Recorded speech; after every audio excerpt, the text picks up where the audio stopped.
All right, hello everyone. So our project is Silver Linings of COVID, Quarantine Advantages for the Community and Youth. I'm David. I'm Naveen. And I'm Shale.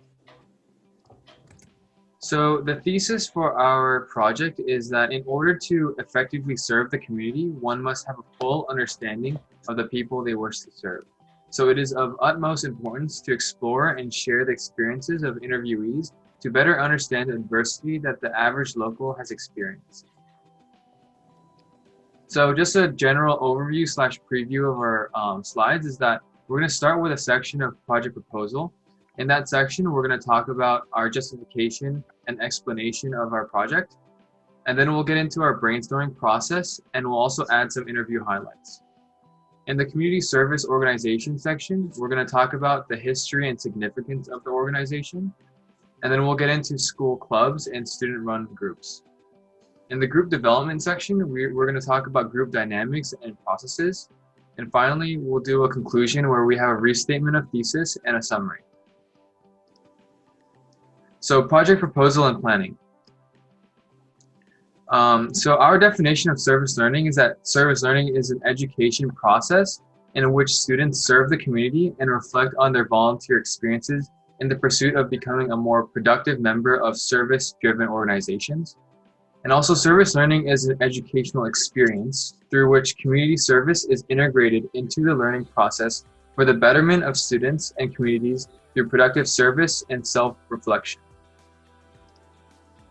So our project explanation. So the project is an attempt to share the gathered information through the use of QR codes. Scanning the QR codes will lead to video interviews with the members of the community, providing students with an opportunity to understand and relate to different experiences in the pandemic.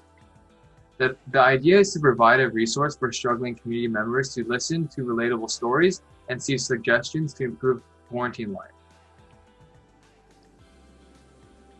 So brainstorming. The group worked on the project by starting planning who they might interview, and then the group ultimately decided to focus on interviewing students and student organizations in CHS for community, and to focus on students within and outside of CHS for school. On top of including the testimonies of community members in the QR code link, the group provided information about several recreation hotspots around the College of Health Sciences and other tips to get through quarantine. So some COVID-19 interview highlights. So in the Dr. Cho testimony, the interviewee discussed how before the pandemic, she was sort of like a workaholic, treating patients from 9 to 8 at night. And then once the first regulations rolled through her area, she was able to take a step back and try working fewer hours guilt-free. And even though at first she wasn't accustomed to increasing her time off, later she realized that by decreasing the amount of time she worked in a day, she was able to invest in her body and mind in her free hours and then perform better for the few patients that she had each day. And in my student testimony, I interviewed a college freshman who entered the California public university system during the pandemic.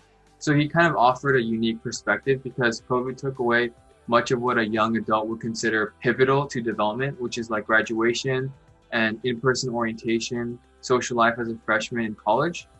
And even though he had these difficulties, he found some advantages through COVID. One special advantage is that since he stayed at home, he was able to bond closer to his family. And he had a special situation because in the beginning of COVID, a lot of his extended family was stuck at his house. So he got closer to his uncles and his cousins who taught him some lessons and made him learn how to live better in quarantine. So then I'll be talking about my in the interview highlights from my interviews, and then so for my own personal interview during COVID, I mentioned that during this period of quarantine, I've had the opportunity to reconnect with some friends from high school that I didn't talk much to with during first semester last year and the first half of second semester last year during spring.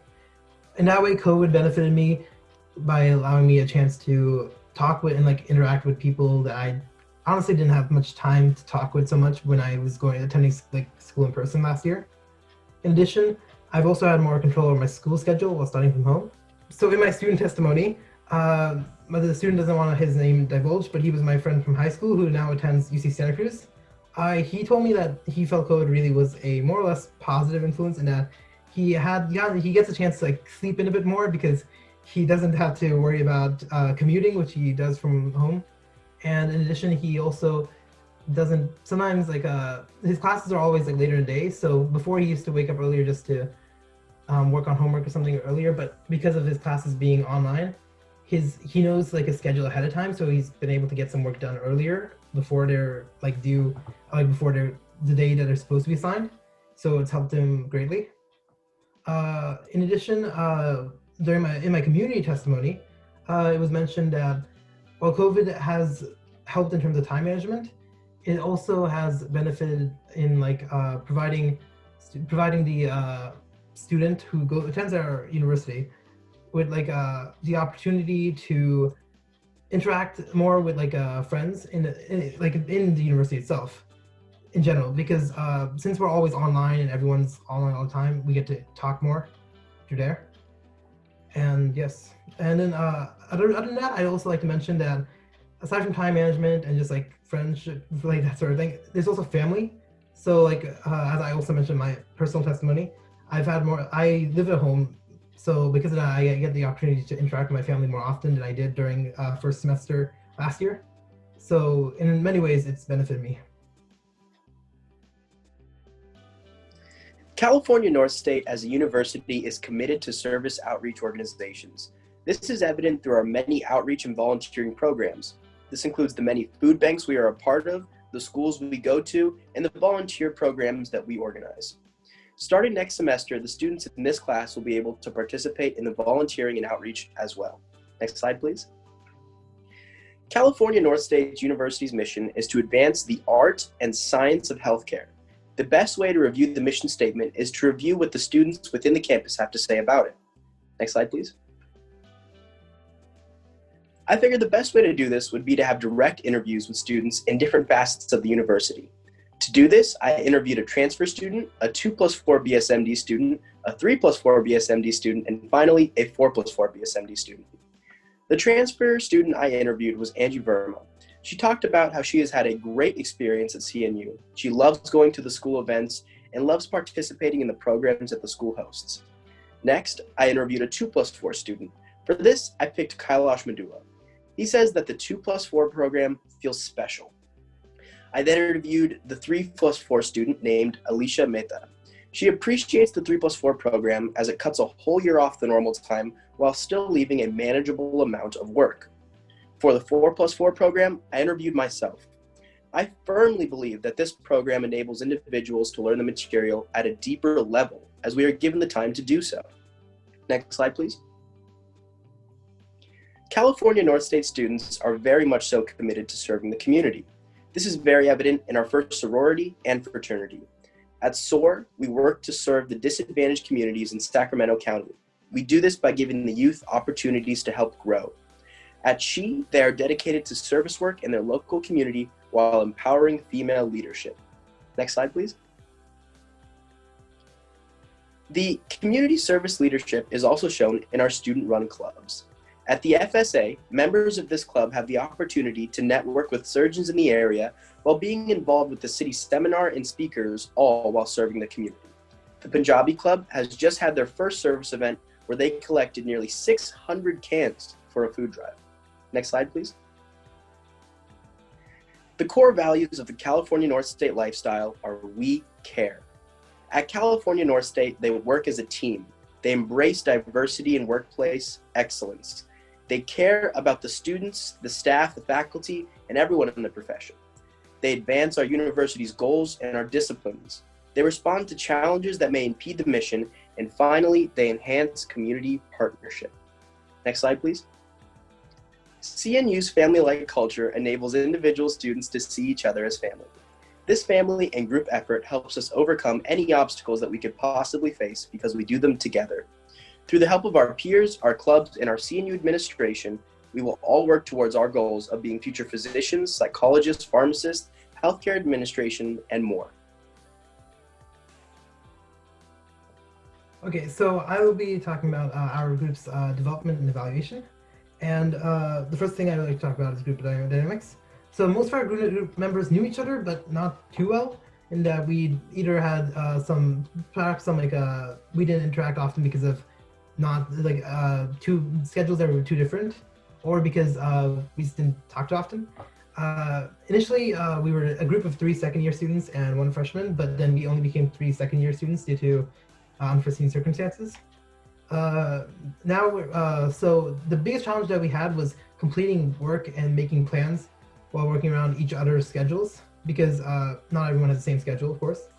Over the time, like we got to know each other better, and that we learned our schedule a little bit better, as well as our strengths and weaknesses in like different areas, such as like interviewing, presenting, writing, like in terms of writing a portfolio. All group members were rather encouraging and supportive, and there was a little dissent among us.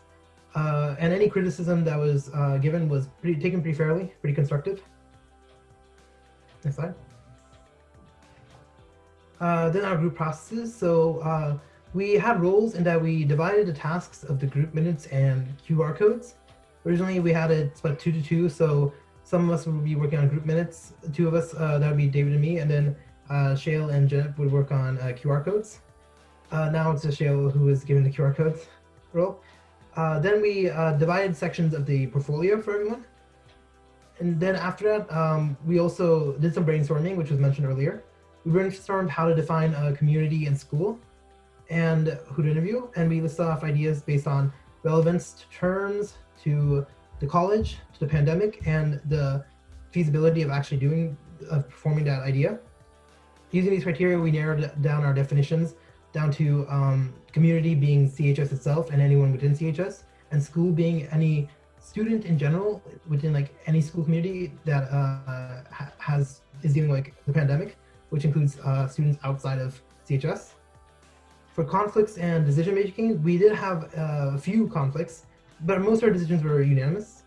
The few disagreements that we did have, we first would discuss them, and then it would come down to a vote.